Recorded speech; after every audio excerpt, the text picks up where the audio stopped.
सो आज के टॉपिक में हम डिस्कस करेंगे पर्सन, डीम्ड डिस्टिंक्ट पर्सन क्या होता है, taxable person, registered person, casual taxable person, non resident taxable person. So let's get started.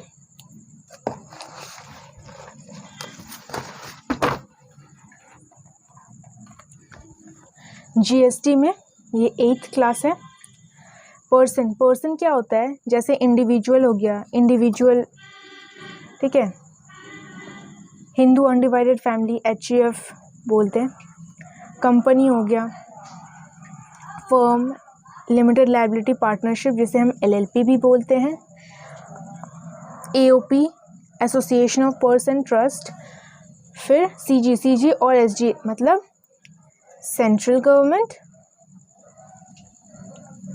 और स्टेट गवर्नमेंट, ठीक है, एक्सेट्रा, लोकल अथॉरिटीज़ हो गया. ये सारे जो हैं ये पर्सन है, ठीक है. तो इंडिविजुअल, इंडिविजुअल जैसे हम लोग, एक पर्सन जो होता है इंडिविजुअल इंसान. हिंदू अनडिवाइडेड फैमिली होता है. कंपनी जैसे आपको पता, हम लोग को पता है कंपनीज क्या होते हैं. फर्म मतलब जैसे CA फर्म हो गया, LLP भी होते हैं. ये सारे जो होगा वो पर्सन बोलते हैं. अगर समझ लो आपको GST में ऐसा कोई क्वेश्चन मिलता है कि अ पर्सन, तो पर्सन मतलब किसी इंसान को मत समझ लेना.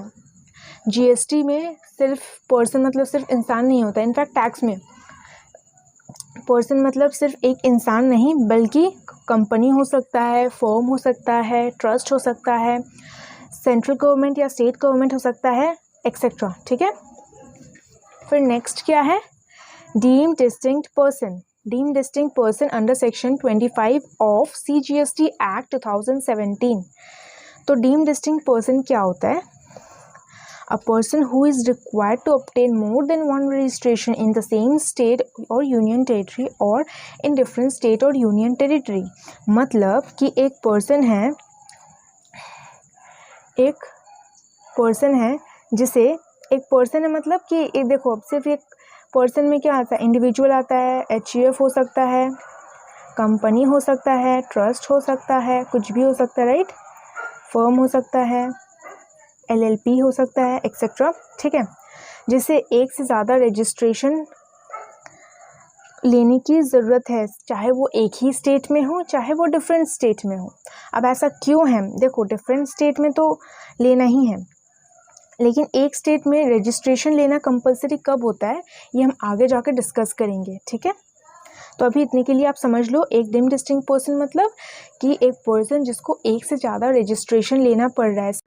मतलब कि समझ लो एक हेड ऑफिस है, ठीक है, जो कि रजिस्टर्ड है और उसके ब्रांचेस है बहुत सारे, ठीक है, ब्रांचेस हैं. एक रजिस्टर्ड है, वो भी रजिस्टर्ड है.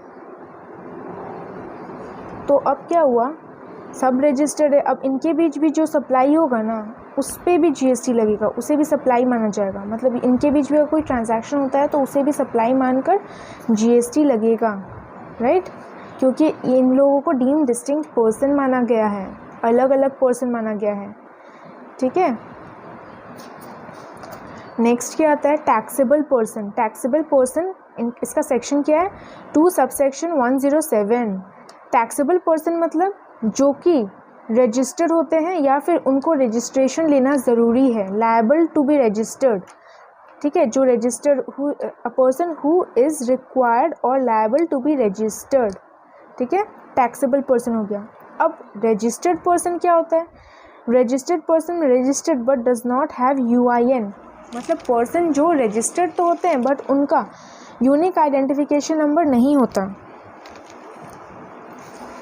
Next, non resident taxable person. Non resident taxable person, non resident से समझ में आता है इंडिया का नहीं है वो, ठीक है. तो ये इंडिया का नहीं है और टैक्सेबल भी है, मतलब ये जो सप्लाई करेगा उस पर टैक्स लगेगा, है ना. तो इसका मतलब देखते हैं, person who occasionally undertakes transaction, मतलब कि वो ओकेजनली ट्रांजैक्शन अंडरटेक करता है, क्योंकि वो तो इंडिया का है नहीं, इंडिया में उसका कभी कभी आना जाना होता है. तो ओकेजनली ट्रांजैक्शन होता है जिसमें supply of goods and services involve है या फिर दोनों ही इन्वॉल्व है. वो सप्लाई ऑफ गुड्स भी करता है, सप्लाई ऑफ सर्विस भी कर सकता है या फिर दोनों करता है. मतलब इसमें से कोई भी या फिर दोनों, वेदर वो प्रिंसिपल की तरह भी एक्ट कर सकता है या फिर एजेंट की तरह या फिर किसी और कैपेसिटी में भी एक्ट कर सकता है ऐसा, ठीक है। नेक्स्ट क्या है, और इसका कोई place, fixed place of business नहीं है या फिर रेजिडेंस इन इंडिया नहीं है। देखो यहाँ उसका फिक्स्ड प्लेस ऑफ बिजनेस नहीं होता, ना ही वो रेजिडेंट होता है इंडिया का, वो तो ऑलरेडी हम लोग को पता है नॉन रेजिडेंट है, तो कैसे होगा। तो हम लोग को समझ में आया नॉन रेजिडेंट टैक्सेबल पर्सन कौन होता है। नॉन रेजिडेंट टैक्सेबल पर्सन वो होता है जो ट्रांजैक्शन ओकेजनली करता है, मतलब कभी कभी करता है। किसका करता है, किस चीज़ का ट्रांजैक्शन करता है, गुड्स या सर्विसेज का करता है। वो प्रिंसिपल की तरह हो सकता है, एजेंट की तरह हो सकता है, या फिर किसी और कैपेसिटी में हो सकता है, और उसका कोई फिक्स्ड प्लेस ऑफ बिजनेस नहीं है इंडिया में, और ना ही उसका रेजिडेंस है इंडिया में, राइट। नेक्स्ट आते हैं casual taxable person.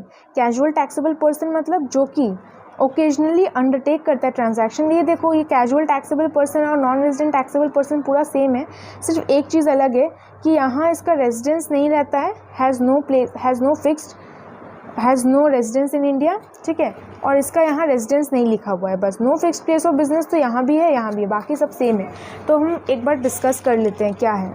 Casual taxable person means a person जो कि ओकेजनली, कभी कभी अंडरटेक करता है ट्रांजैक्शंस, चाहे वो सप्लाई ऑफ गुड्स हो, सर्विस हो, या फिर दोनों हो, इन द कोर्स और furtherance of business. Obviously business से रिलेटेड होगा तभी तो जीएसटी लगता है, तभी टैक्सेबल होता है।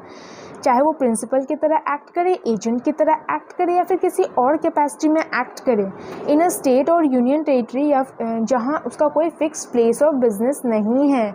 एग्जाम्पल जैसे देखो, पहले क्या होता था, मेले लगते थे, राइट। तो मेले में बड़े बड़े झूले वाले लगाते थे अपना, फिर एग्जीबिशन लगता था, तो वो लोग एक जगह में नहीं रुकते थे, वो लोग अलग अलग स्टेट में, अलग अलग जगहों में जाकर अपना एग्जीबिशन लगाते थे। तो उन लोगों का क्या है ना, उन लोग का फिक्स्ड प्लेस ऑफ बिजनेस नहीं था। तो ऐसे ही कैजुअल टैक्सेबल पर्सन होते हैं, उनका फिक्स्ड प्लेस ऑफ बिजनेस नहीं होता है। अब आप पूछोगे क्या मैम वो लोग जीएसटी देते थे? नहीं, वो लोग नहीं देते थे क्योंकि उन लोग का टर्नओवर तो उतना होता नहीं होगा, राइट। जीएसटी रजिस्ट्रेशन लेना तो तब ज़रूरी है जब इतना एक लिमिट से एक्सीड कर जाता है ना, टर्नओवर एक्सीड कर जाता है, तब लेना पड़ता है। लेकिन अगर कोई बड़ा एग्जीबिशन लगता है तब तो उन लोगों को लेना ही पड़ता है। So if you find this video useful, please subscribe, like and share this channel.